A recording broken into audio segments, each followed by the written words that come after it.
Hello, Garland Nixon here, and we're talking about the relationship between the world's superpowers. Let's talk.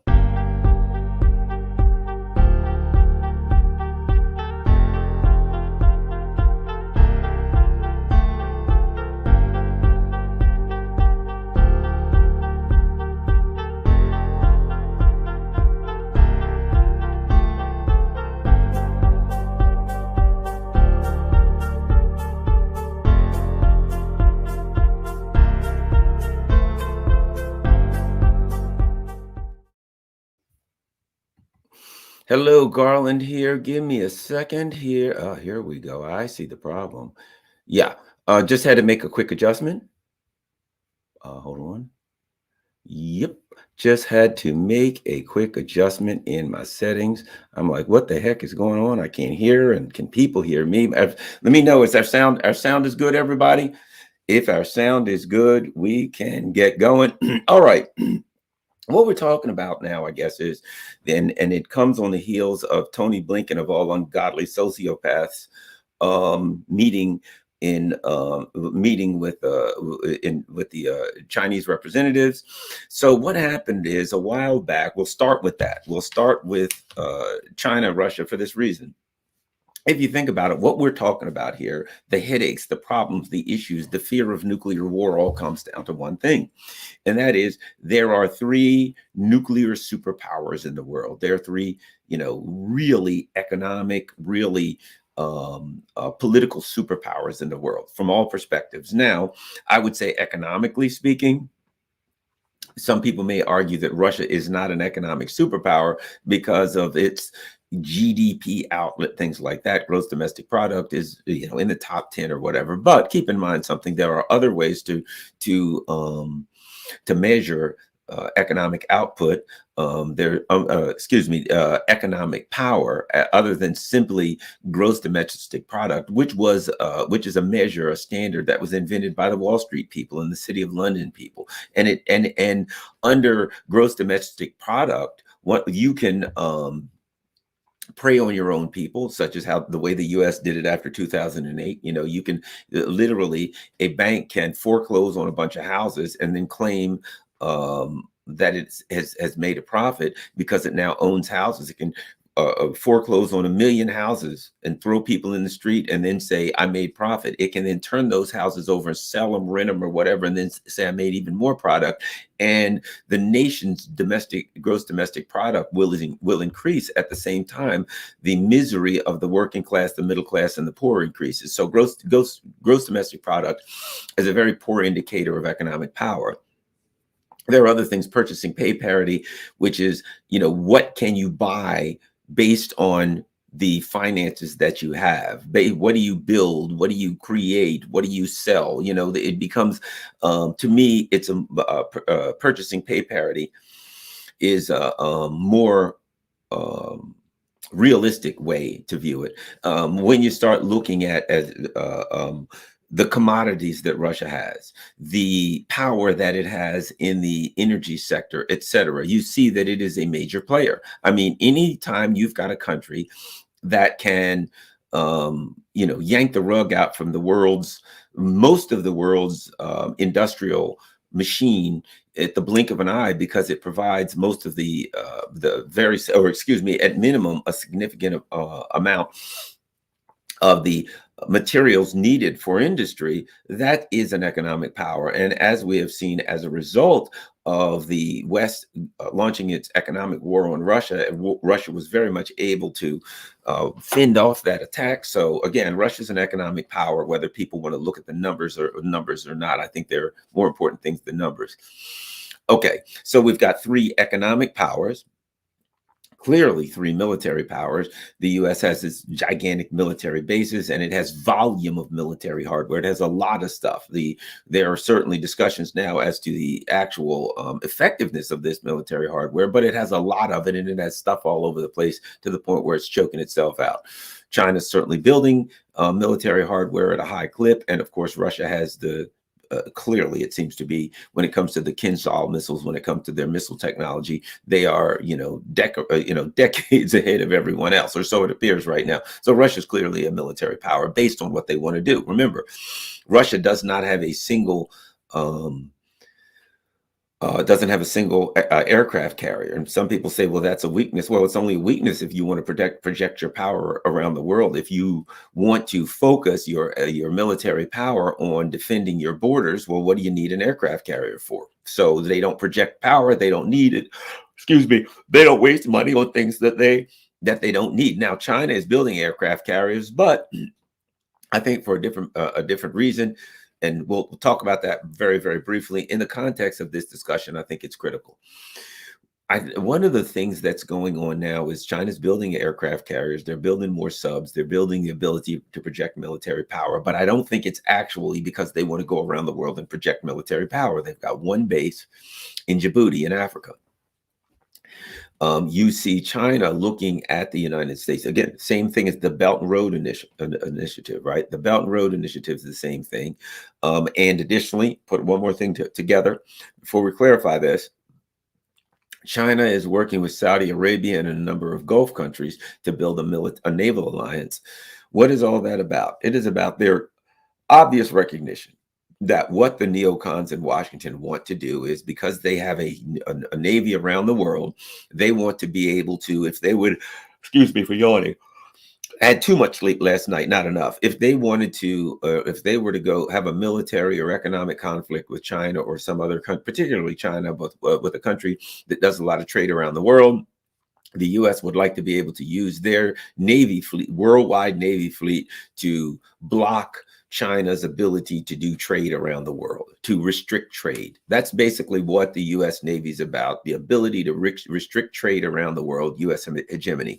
So I believe that China's building aircraft carriers.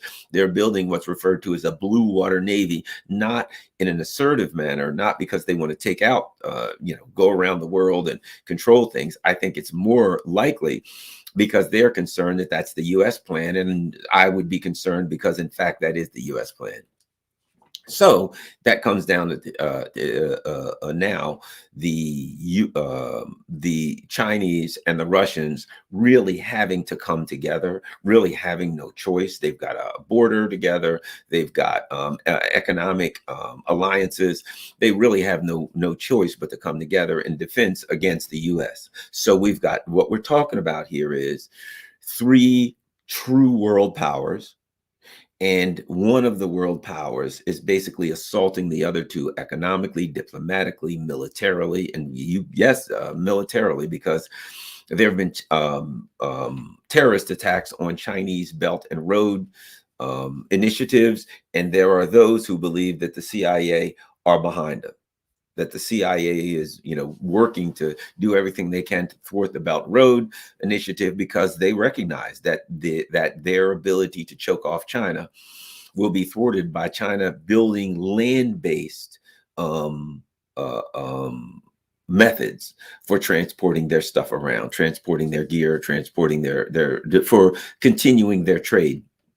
So what we got is this: we got Russia and China as a coalition, Russia and China as a pair, and the United States. So the U.S. is basically, realistically, if we're honest about it, the U.S. is at war with the other two superpowers. And of course, for obvious reasons, the other two superpowers have risen dramatically over the last 20 years. Well, that's the interesting thing about it, that over the last 20 years, Russia had, we don't need to get into all of the stuff that happened pre-1990. Let's just go from when Vladimir Putin came to power. The Russians have grown dramatically and very, very quickly. I mean, over about a 20-year period or so, the Russians have come back from, an impoverished, broken state to a legitimate economic, military, and diplomatic world power.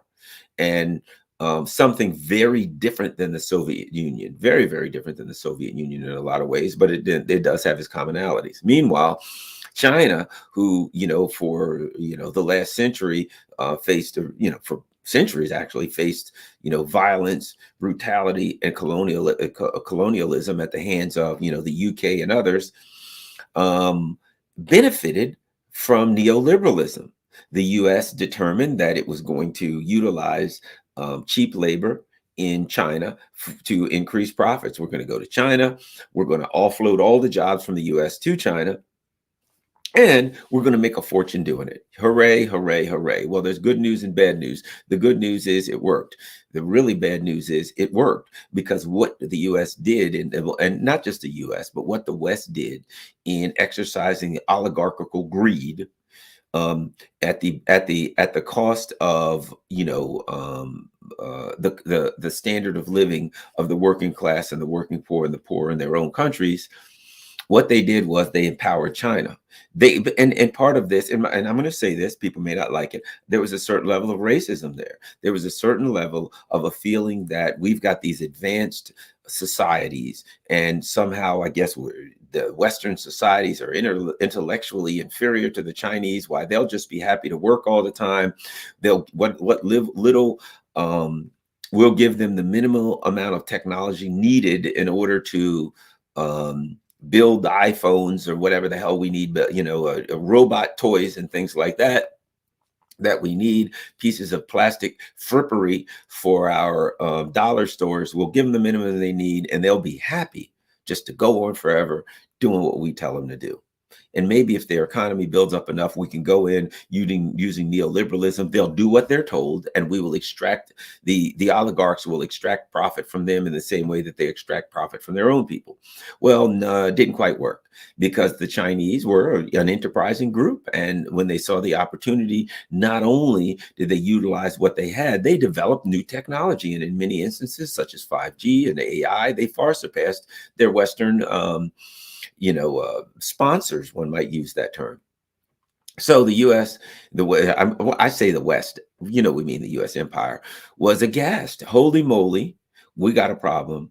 The Chinese are passing us, and along with it are the Russians. And here's the real problem, to be quite frank. The real problem, the big problem that the U.S. has with Russia and China is that they have a method of making profit, of surviving, that does two things. Number one, that doesn't extract from their people, so the standard of living from their people is continually growing, and in the same way their citizens, and in the same way that China's and Russia's economic power is bound, at least individually China, maybe Russia, but collectively bound to far surpass the US.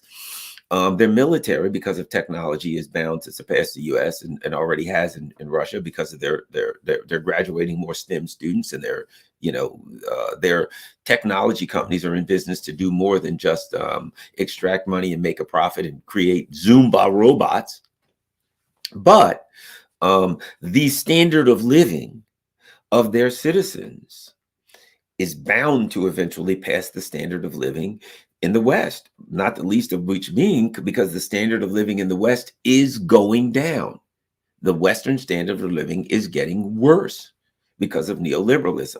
The standard of living in China and Russia is increasing. I'm not saying it's perfect, it's great, it's wonderful. All I'm saying is it is getting better as ours are getting worse. Everything about us, economically, military, about the West is going in the wrong direction. The Chinese and Russians are going in another direction. Not saying how fast it's going, whether it's good, bad, or indifferent. Yes, there are still parts of China that are very poor. There's still, when you get outside of the main metropolis in Russia, yes, you still have poverty and things of some backwardness and things of that nature. But Russia is moving up, not back. So now the neocons look at this and they say, well, at the rate things are going, the advantages that we have are on the way out. And here's the terrible part. Russia and China are willing to work with Africa. They're willing to work with Latin America. They're willing to work with the Muslim world and the Middle East. They're willing to work with the Asian countries. So while the US and neoliberalism makes a profit by both extracting wealth from its own citizens and extracting wealth from what we used to call the third world nations, the global South, Russia and China are willing to make a profit, not by extraction, but by actual physical, material economic growth, rather than what we call economic growth in the US, which is really just a neoliberal extraction. We create new asset-backed securities and derivatives and magical things like that. Wall Street makes more money, and we call that economic growth, and the standard of living of our workers go down. So what we have is a standoff here as far as the neocons are concerned. Keep in mind, As far as Africa, excuse me, as far as Africa is concerned, they're thrilled with it because China and Russia are building things over there and making deals with them. And as far as the Middle East is concerned, they see the contraction of the US empire, but they've got China building like hell, and they're looking in there saying China's building other areas. We're still going to be able to make a living. And of course, the same with Latin America, the same with the so-called global South. They see opportunity where before they were extracted. And additionally, here's the other part that's important. These other, the global South also faced colonialism, where the US empire lived off overthrowing their governments, keeping compliant puppet governments in. And Russia and China, really, they have these non-interference clauses. I ain't saying they don't interfere, but I'll put it like this: I don't see it. Maybe it's there. I don't see it. The U.S. is just unabashed, unapologetic about overthrowing countries and killing leaders and starting internal wars and things of that nature. So it looks to me basically based on also what happened in the Middle East with the Saudi-Iran rapprochement, that China seems to feel that it's in their benefit, in their best interest, to have stability and to have peace in all areas. It's where because look, if you got a stable, peaceful country, that stable, peaceful country is growing, and if it's growing and its economy is growing, they're going to buy your stuff. I mean, just simple stuff. They're going to buy your stuff. So what we have now is the neocons looking at all this peace and stability crap and people working together. They're ready to throw up. We can't have that. That's not what we do. It's not how we work. So now what they've done is basically, when I say that the neocon anti-peace plans with Russia and China, I don't just mean an anti-peace plan only specifically targeted to Russia and China. Actually, the US, you have to look at it this way.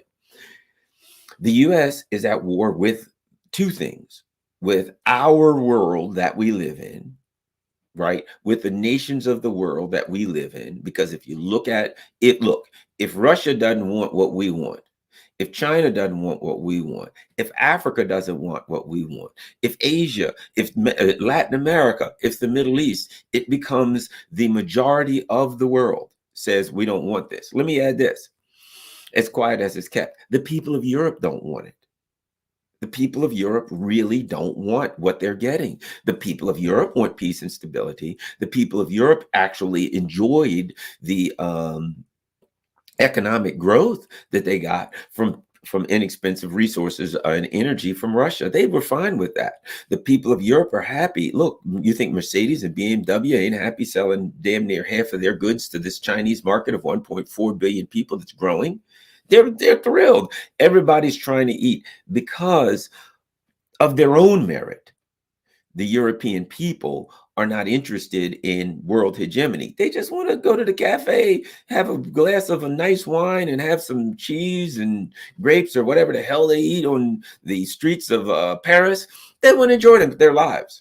But they have leaders who are, let me add this, there are those who would argue and say, no, the people of Europe hate the Russians. The people of Europe are propagandized. They don't know what the hell they hate. They are completely, totally propagandized. Europe has nothing but a bunch of blue and yellow flags all over the place. You can't even so much as say in Europe, well, perhaps we should do a peaceful deal with Russia. You'll be thrown in jail, fined. Literally now, literally, you have people that are being fined, sentenced to prison for saying, hey, I think we should have peace with Russia. Hey, maybe perhaps the tropes that we're getting about Russia and peace aren't true. You got people that are facing oppression from their governments for saying that. So the Europeans, I think you have to look at it two ways. The European people, what the European people, the positions that they take on Russia, based on the information that they're fed, which is propaganda. If they were given accurate information, that would be totally different in Europe. And now, let me add this. As Europe starts to feel the pain of the neocon war on the world, that's what we could call this, the new war on the world. As they start to feel this, more and more they're going to back off this crap and say, man, I just want my everyday life back. I want to be able to go get a pint. I want to be able to go watch the soccer match, but I can't do that anymore because I'm homeless and the pub is closed. And even if it was open, I wouldn't have money to buy a pint. Oh, by the way, I wouldn't have money to attend the soccer match and I can't pay my bill. So I got no electricity to watch it on the TV. right? So what we're looking at is this group of neocons who are basically, they've got a plan, such as it is, group of plans, constantly improvising against Russia and China, but that really is an anti-peace plan on the world. They can't allow peace to break out. What happens? The U.S. was in the Middle East. They're making a ton of money. They're selling all kinds of weapons to everybody. They're extracting resources for cheap prices. They're, all of their people, they're doing all of these things, and they're making a ton of money. And what happens when Saudi Arabia, Iran, etc. get friendly? You know what happens? They don't need to buy all these weapons anymore because they ain't going to war with each other. Right? The US can't control energy prices anymore because they don't control Iran or Venezuela or whoever. They can't control everybody anymore. And what need is there for US bases? The time's going to come when the Middle East is going to say, we don't need all these bases, we'd like you to leave. Now what happens when all the bases close down? You know what happens? Again, they're not selling weapons like they used to. And it costs money to maintain those bases. It's very expensive, and there's a lot of contractors that are feed. But in the past, there were, they had a mess tent in the military, in the army, and they had cooks. None of that stuff anymore. Now, all of that stuff has been sent out to contractors. So all the contractors that are maintaining those bases in the Middle East and throughout the world, AFRICOM, you name it, guess what happens? They're all out of business. Again, AFRICOM, as Russia and China empower Africa, and Africa more and more says, we want the West out. And AFRICOM, it gets harder for AFRICOM to survive. What happens? All those bases close, all those contractors, all that military hardware gear has to go somewhere. What do they just bring it home and park it? All the money that it costs, you see, the money that it costs, there's two things going on here. There's the push for world hegemony, to maintain world hegemony. But again, it comes at an extremely high economic cost, but that's part of the plan, because that money now can go to the the actual patrons of our members of Congress and our politicians. The people who actually own them are thrilled that we got all this crap going on around the world because they're making money off of it. And of course, members of Congress now are getting paid. Their families are getting jobs. If you leave, whatever, if you leave Congress, if you leave the Pentagon, you go to Lockheed Martin, you go to a think tank, the think tanks are funded by these companies. What happens when Lockheed Martin, Raytheon, et cetera, can no longer fund the think tanks because our bases are closing down? We can't buy as many missiles, and God forbid there's peace. We got to have an anti-peace plan worldwide. The more peace, the less money for the military industrial complex, which means the less money for the think tanks, which means now when I leave Congress and I want to go to the Center for the Strategic Initiative of Killing Everybody on Earth, guess what? It doesn't exist anymore because the Lockheed Martin and Raytheon can't afford it. And what's the point of them affording it anymore if bases are closing instead of opening? You will see the time. Bit by bit now, you're going to start seeing a time when U.S. bases start closing. What happens when Saudi Arabia gets to the point, when some of these other countries get to the point where they say, things look fairly peaceful. We got no issues with Syria anymore. We got no issues with Iran anymore.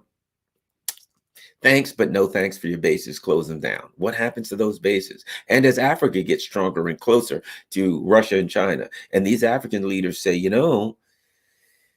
think it's time for you guys to close these bases and leave. I don't think the U.S. is going to voluntarily close bases, but I do think as these countries get stronger, and what happens if the U.S. just say, well, we'll overthrow your country? Do you overthrow every country in Africa, particularly when these countries are going to be backed by Russia and China, backed by the UN, backed by, you know what I mean? It's going to be tough. So the U.S.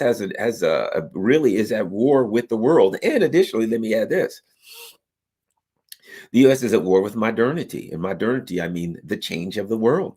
It's quite natural. As you know, countries get stronger, countries get weaker. Countries discover gold and natural resources, and it makes a country stronger. Countries develop new technologies, it makes them stronger. Other countries maybe have droughts. Things happen. There are dynamics. And with those dynamics, some nations get wealthier, some get poorer.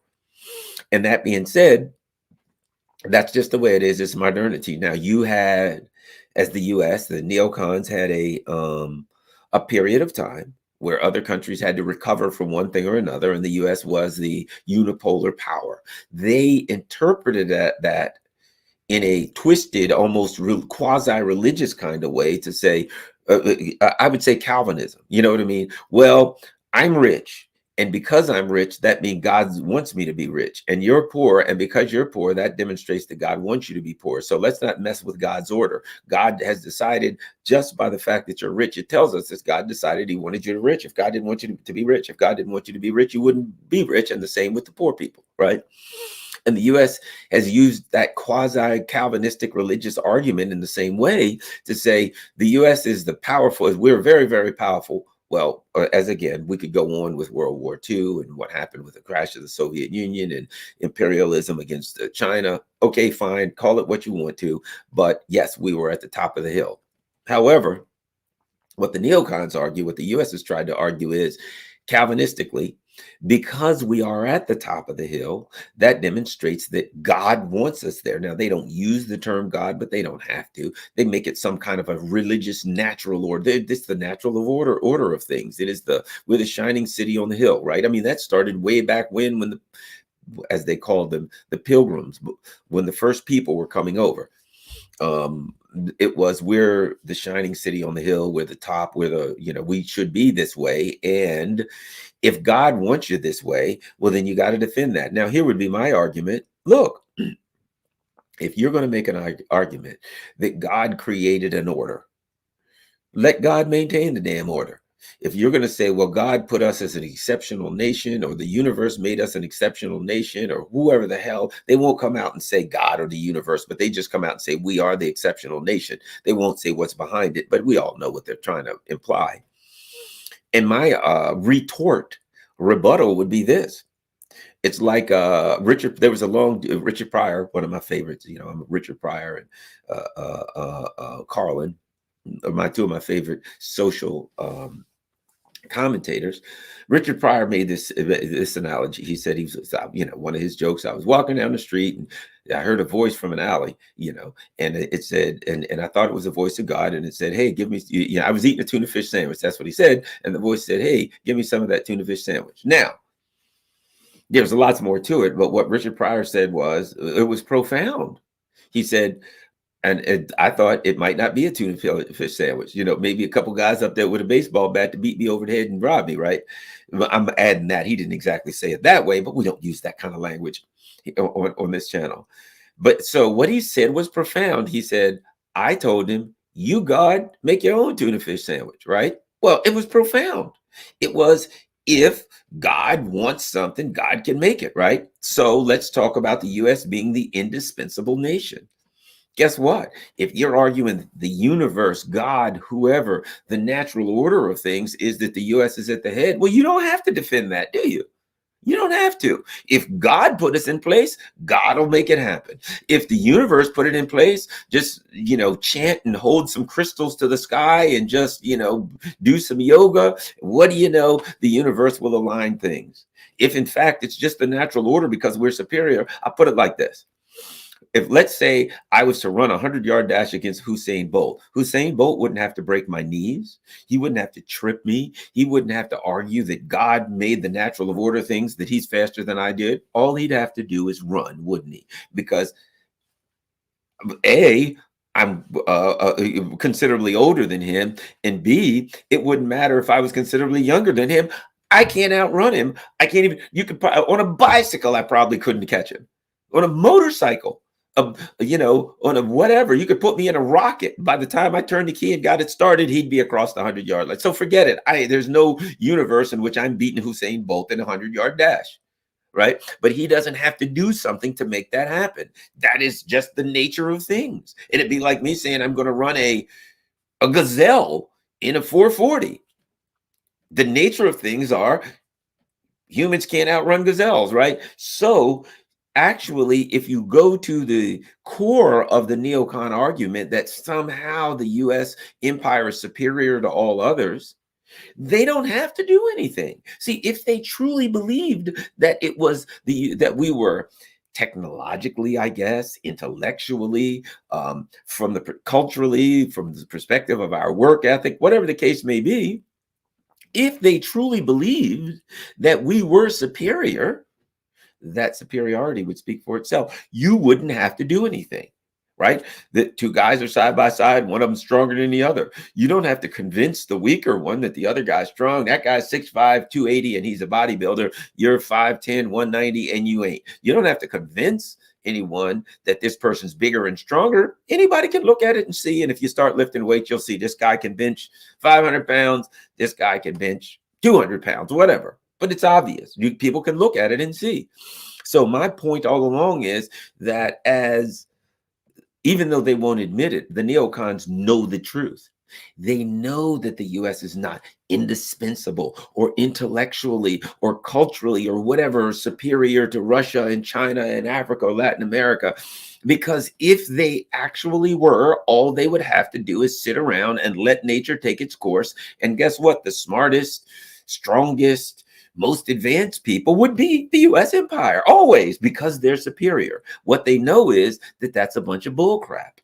They know that they want the most power and they want everything, and that they use it. Let me add this. Look what they do. If they were superior to Africa, whatever the heck, why would they have killed Patrice Lumumba and overthrown Kwame Nkrumah and go name after name after name? Governments they've overthrown, all the terrible things that they've done throughout Africa, throughout the Middle East, throughout Latin America. Why would they have had to do it if they knew they were superior? They wouldn't need to do anything like that. It would just happen of itself. So what we have is a cover story for the American people. We're indispensable and we're the most powerful. But the people in charge really know that they've got to do things to maintain power, that they have to do terribly evil things to maintain power. And they just weigh it out and say, yeah, it's worth it. Besides, they're sociopaths. What do they care? What do they care? So ultimately, what you have is, while Americans may not realize it, while most Europeans may not realize that the US empire is at war with the world, that the US empire has an anti-peace plan against Russia and China and the rest of the world realizes it. Look at what's happening with the African leaders. Look what's happening with the Latin American leaders. And let me add this. And I believe that these other countries understand that one of the keys to US imperialism, to US international power, is Israel in the Middle East. It's critical. Let's talk about that for a second. There has been great discussion about Israel. Why is it that the United States lets Israel do whatever they want, gives them blah, blah, blah? Why do we have this, what seems like the tail wagging the dog relationship between the US and Israel? Does it have to do with their religion? Does it have to do with culture? Here's the bottom line. And it has been said, was it Alexander Haig that might have been, look it up, might have been Alexander Haig that referred to Israel as the unsinkable aircraft carrier in the Middle East. It's also been, that term has been used to refer to Taiwan also. But here's the bottom line. There's lots of oil in the Middle East, and the US needs a fort. And there's Africa is right there. There's the Mediterranean. The US needs a fort. The US needs a military fist. And that's what Israel is.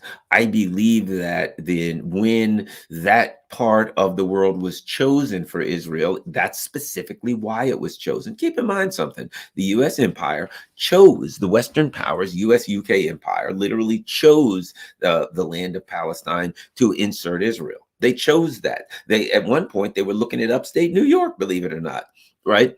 So they said, where all around the world, where can we create this new land of Israel? Well, we can always say, yes, it was their land way back when, but it sure would be beneficial if we had a nice big military base in the midst of all that oil, wouldn't it? So what do?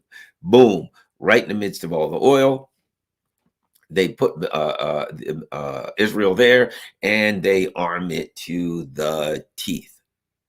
So the bottom line is, I think at times, and of course, as a result of that, there was an incestuous political relationship between Israel and the United States. That's why you see so many people who are high up in the US government, many of whom have dual citizenship between Israel and the United States.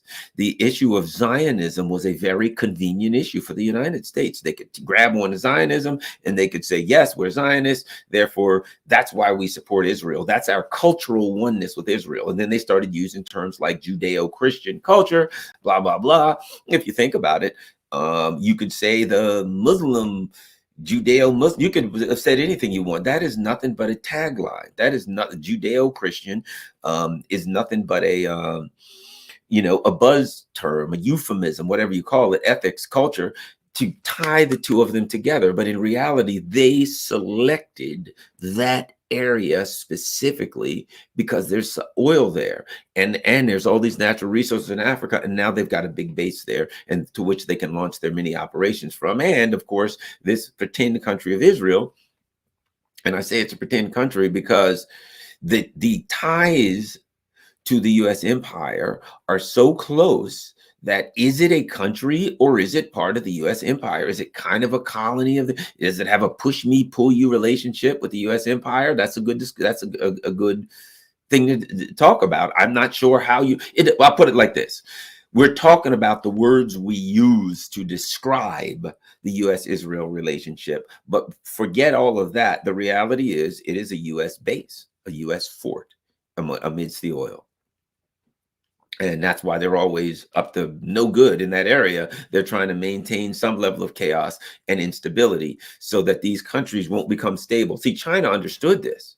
And China, a big part of the, and this was brilliant, actually, a big part of the defense of China from the anti-US peace plan, right, was to go into the Middle East and to make some peace and stability, because the neocons need to maintain instability in the Middle East, right? So think about this.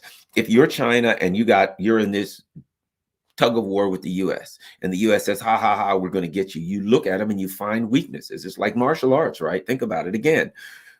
Martial arts, China, hello, it's part of their culture. Martial arts, Russia, hello, Putin's a black belt. So what do you do? Martial arts, what do you do? Somebody attacks you. Well, I got this big monster coming at me. What am I going to do? I'm looking at this guy, right? I'm targeting eyes. I'm targeting throat. I'm targeting groin. I'm targeting solar plexus. I'm clapping ears. I'm doing things. I'm finding areas of weakness that I can attack using my strength, right? If I have speed, boom, I can come out and hit your eyes before you realize it, right? I can, do things and find your weaknesses, and utilize my speed and utilize my strengths to exploit your weaknesses, right? So what does China do? China has a strength in the Middle East. So they say, okay, the US has this war on Russia and China. Russia, to its credit, and the same thing, they're in Syria. They're maintaining a military base. They're maintaining an air base. They're maintaining a very, very close economic and military relationship with Syria. They're staying there. They ain't going nowhere. China comes in, and China's and very, very close diplomatic relationship with the Middle Eastern countries. China comes in, and they realize something.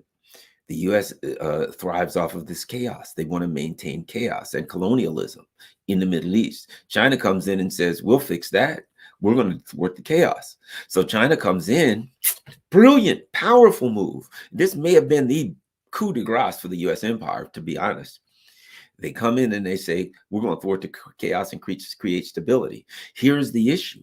Once you have stability in the Middle East, these other countries don't need outside help. They don't need outside anything. Once they you get stability, they become a block. What happens when the Muslim world, right, the Persians and the Arabs, the Shiites and the Shia and the Sunnis, become a block? So now what happens is you're going to have this gigantic block in the Middle East of countries that say, we're down with Russia and China. And, oh, US, we don't need you anymore. And you've already got that block in Africa. And you've already got that block in Latin America. Oh, man. And most of Asia, which means they're taking the world. Boom, boom, boom, boom, boom. So the US plan is one of terrorism. Yeah, we'll attack some Chinese Belt and Road initiatives in Pakistan with some bombs, some ISIS bombs or something like that. We'll keep going through the Straits of Taiwan and aggravating them. We'll fly planes through the Baltic Sea. Symbolic crap. It's symbolism. And it's aggravating to Russia and China, but they understand that it's symbolism, and they just keep their eye on the symbolic nature of what the US empire is doing. Neocons are big into symbolism. So think about what these two sides are doing in this war between it. One side is sweeping up the world. Russia and China are saying, Africa, hey, we want to build some stuff. Yeah, you need some military stuff. Yeah, we still friends. Didn't we help you out during the Cold War? Yeah, we down. We're down. Oh, by the way, come on over to Beijing. Come on over to Moscow. We want to remind you that we see you as equals. We want to remind you, there's a little history. Those people took your people as slaves, didn't they? We never did that. You notice you're not going to go to China and find a bunch of black people running around with Chinese last names. Why? Because China really didn't have a bunch of slaves, right? So here's the bottom line. Diplomatically, slowly, the U.S. has an anti-peace plan with China. So against China and Russia, which creates more and more. What does it do? It's going to create chaos. It's going to create instability in those two countries, ideally, or within their friends. And in this thing, the U.S. has to go to China, has to go to Africa and aggravate the hell out of them. A perfect example would be old Hakeem Jeffries. It's called the Countering Malign Influence in Africa bill. Russia's malign influence in Africa bill. So basically, the U.S. passed this law that says if African countries decide to do business with Russia, that the U.S. can then come in and sanction and fine and go after them for making the decision to do what the hell they want to do. And this is like, oh boy, we got a great bill here. They're using the iron fist rather than the velvet glove. You'll do what we tell you or not. All you're doing is pissing off the Africans even more. Meanwhile, Moscow's like, hey, what's happening in Africa? What are you guys doing? Yeah, we're chilling. Why don't you stop by? We'll have some borscht and a shot of vodka. We'll talk peace. The Africans are like, hey, I'm down. Great.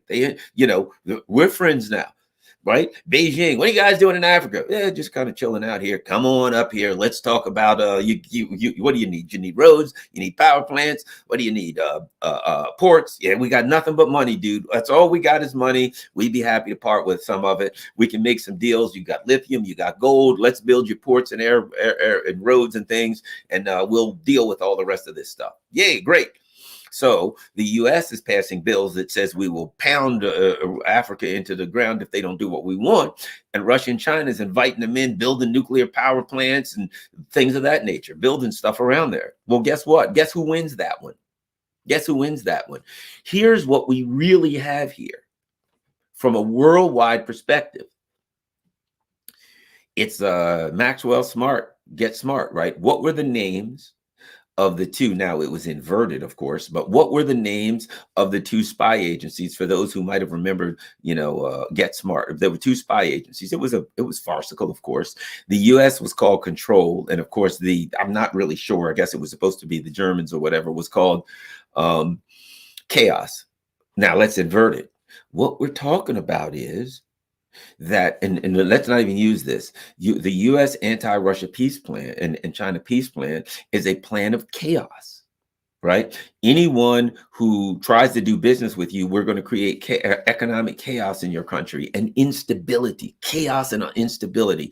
If you work with them, we're going to go after you diplomatically. We're going to go after you economically. We're going to destabilize your country. We're going to cause chaos. Which will, if your country's economically destabilized, that will cause what? It will cause political chaos. And so it's one of destabilization. What we're looking at is outside of Russia and China. To me, the battle is being fought outside of Russia and China.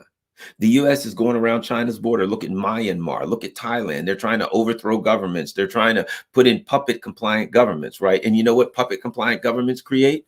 Instability.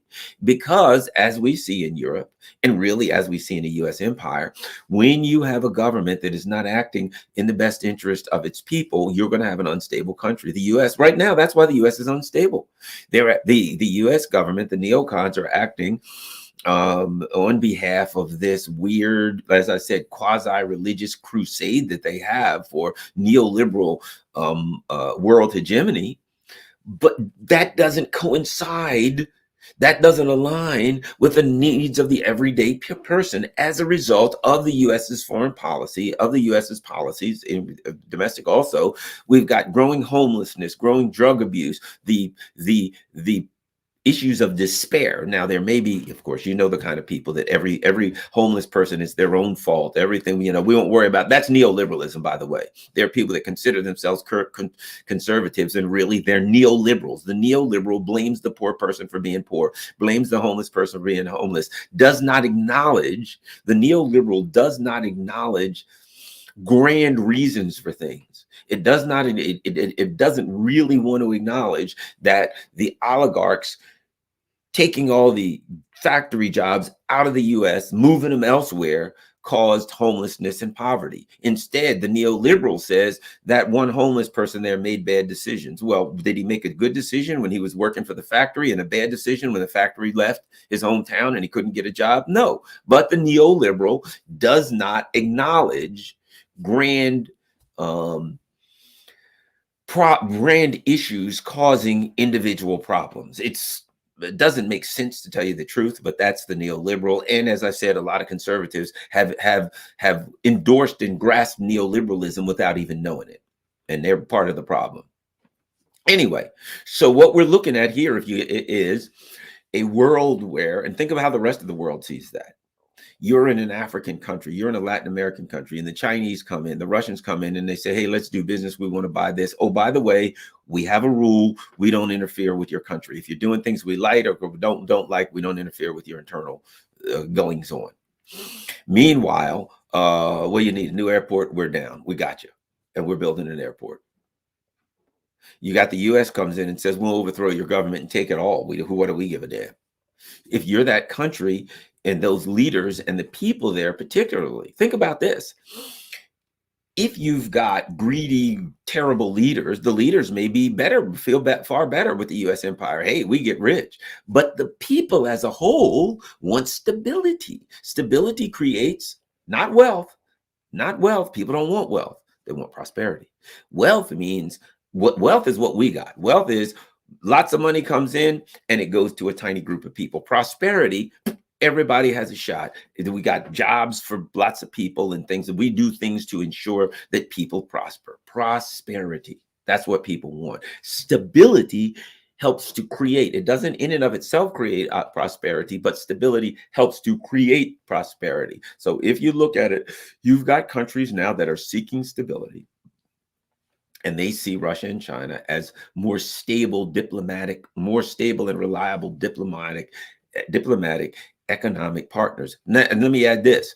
Have you seen Russia or China say, we are going to sanction country X and keep their money, keep their gold? The US empire is literally will say to Afghanistan, you got $7.5 billion in our accounts, we're keeping it. Hey, Russia, you got a couple $100 billion in your accounts, we're keeping it. And China knows they're next. You think the Saudis, you think other countries don't look and say, we're next? Tell me, has Russia or China grabbed anybody's money? No. Again, that's stability. Stability means if I put $100 in the bank, I may not get much. But I know I can get that $100 if I want. If I put $100 in the bank, hey, what do you think? Well, we might not be able to get it because the last time that person got pissed off at somebody, that bank got pissed off at somebody, they kept the money. That's not stability, right? I don't know that I can get that money for sure. And meanwhile, I got to stay in the good graces of the bank or they'll keep my money just because they're pissed at me. How can you have that? So what we have is, the US is, as I said, it's an anti-peace plan with Russia and China, but that implies, I guess, maybe it wasn't the right label, because it is, but it isn't. It implies that they're only acting against Russia and China, but that's not it at all. They're working to create instability worldwide because that's how they survive, because that's how neoliberalism extracts money from other countries, extracts resources from other countries through instability. You got a country, the people vote in Mr. Garland Nixon, and Garland Nixon says, the people love me, I love the people, let's see how we can help the people. You don't want that, because to help the people, we might have to sell our oil or lithium or whatever and use that money for the people. The US says, no, you help yourself. Well, the people will be mad. So who cares? You're going to get rich. Okay, that's instability.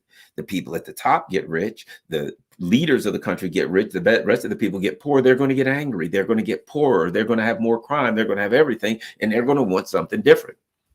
So I think that Oddly enough, and interestingly enough, notwithstanding the possibility of war and nuclear war and all that kind of stuff, outside of that, the discussion outside of just because ultimately that's the ultimate question: is there a nuclear war? We'll all get wiped out, right? I just don't feel like that's going to happen. You never know, but I don't. But at any rate, outside of that, the issue is the rest of the world. How can the United States continue its plans against Russia and China if nobody will go along? What happens when Africa gets more stable, gets more financially able, gets more bold? They're already getting more bold, and they start saying to the United States, we want you out of our country. We want you to close these AFRICOM bases. What happens when Latin America gets there? What happens when some of these Latin American countries start getting armed? Right? What happens when Venezuela gets in BRICS, gets its oil back on the international market, and becomes one of the world economic powers? Venezuela has the potential to be in the Saudi Arabia. They got a lot of oil, and it's a big country. They got a lot of resources. They got a lot of arable. South America can be the world's breadbasket, right? So South America can grow lots of stuff. What happens when South America now is no longer dealing with coup after coup, and South America is able to become a strong economic bloc, a unified economic bloc? And guess who they're going to thank? Bad news, United States, it ain't going to be you. It's going to be Russia and China. So there'll be a powerful economic bloc who will be aligned with Russia and China and hate the United States. The US's war on Russia and China, its anti-peace plan, its plan of instability and chaos is going to backfire in the long run. But what it does, and this is important, I think, so I guess I'll get towards the end with this. Here's what it does. If I'm running for office against you, what I really want to do is show a marked difference between the two of us. I want people to look and say, if I vote for Garland, I get this. If I vote for Bill, I get that. And then I want to clearly say, this is what I offer. Now I can beat Bill up. He's a creep. He does this, whatever. I can say all the bad things about him. But ultimately, I need a vision. This is what I bring to the plate, and this is how the two of us differ. That's a politician that's going to win is going to be able to do that, right? If you study politics, create a clear delineation between you and your opponent. Build on your strengths. Attack your opponent's weaknesses, right? So, what the dynamics of the U.S.'s anti-peace / plan of chaos and instability are doing to the world is exactly that. The U.S. and furthermore, in the stupidest thing they could do is the U.S. the neocons, the U.S. empire is then saying you got to make a choice. Now imagine that. The U.S. goes to an African country and says, we'll blow you up, we'll steal your stuff, we'll overthrow your country, and we'll kill you and extract all your natural resources. Russia says, hey, we'll make a deal. We'll buy and sell in your own currency. China says, hey, we'll build you some roads. We'll build you some ports. We'll do this, that, and the other, and we'll make some deals to buy your whatever it is, right?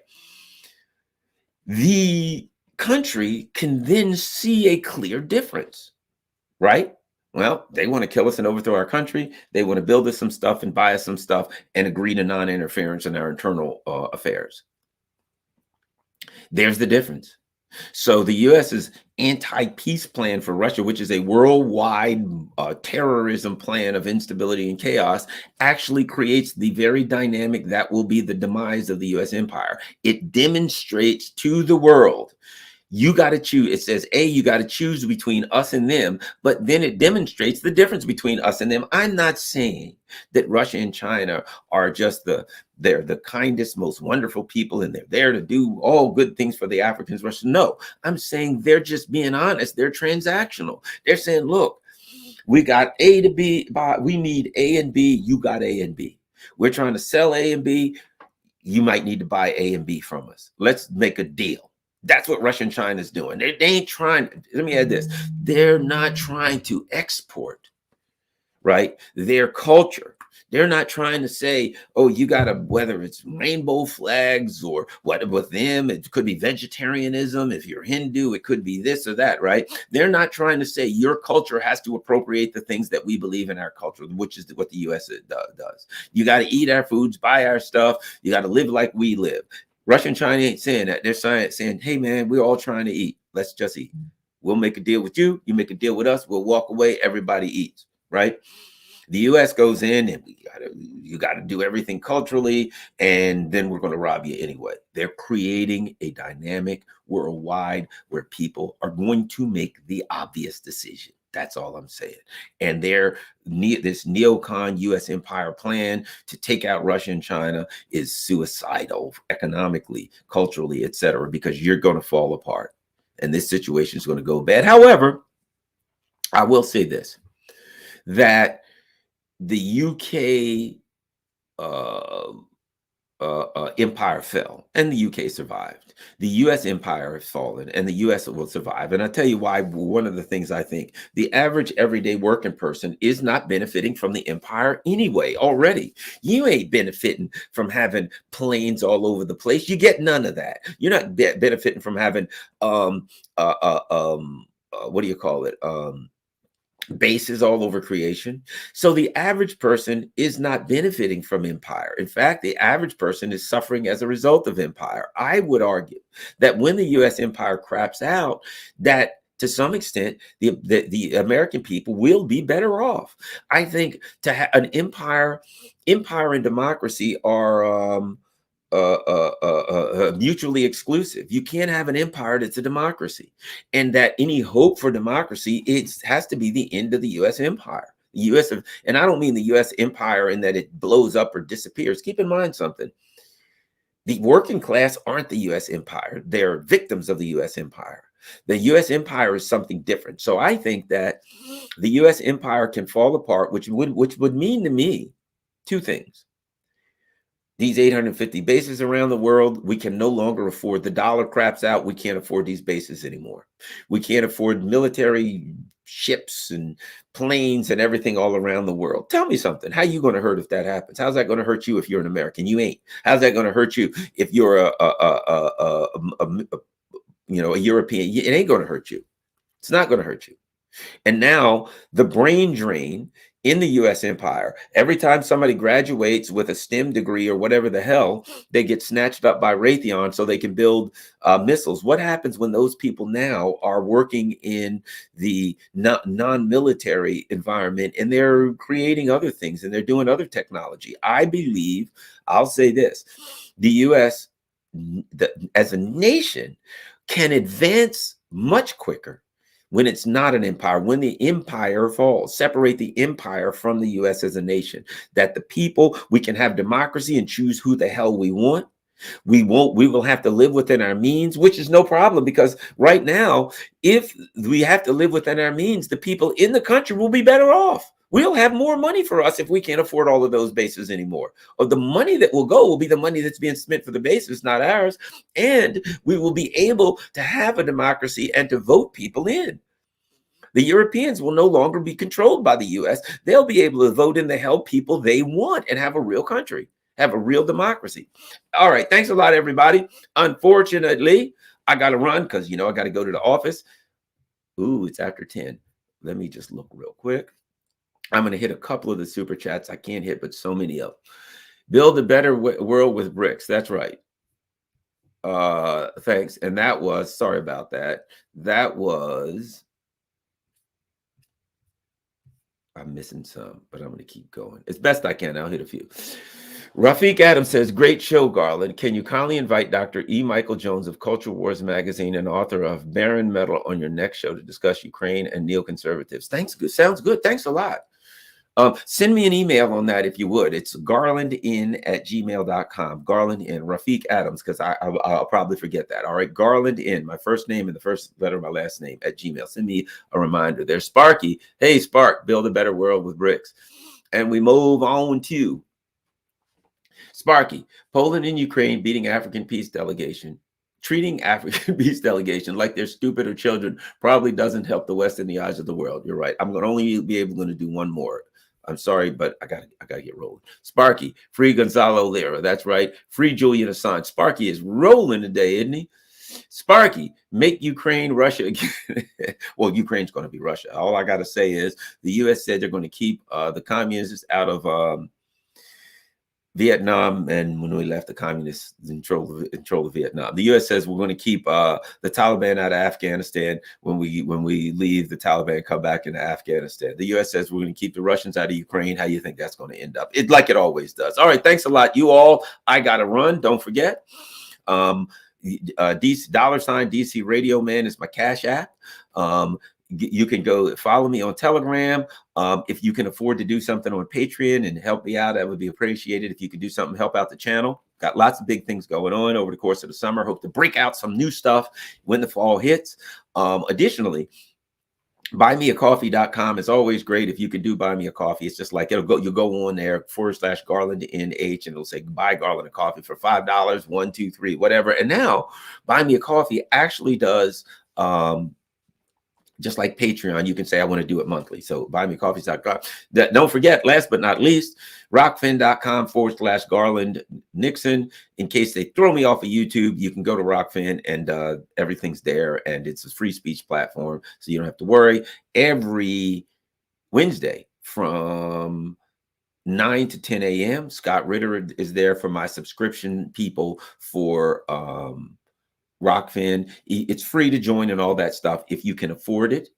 A prescription is $14.99 a month, and it is if you sign up for a year, they give you a couple free months, so it just comes up to like 12 something a month. If you can afford it to help the channel and support the channel on Rockfin, I certainly appreciate it. And every Wednesday 9 to 10 a.m. Eastern Standard Time, I have Scott Ritter on for my subscription only show. So thanks a lot, everybody. I really got to run. Wish I could stay longer. Peace. I'm out.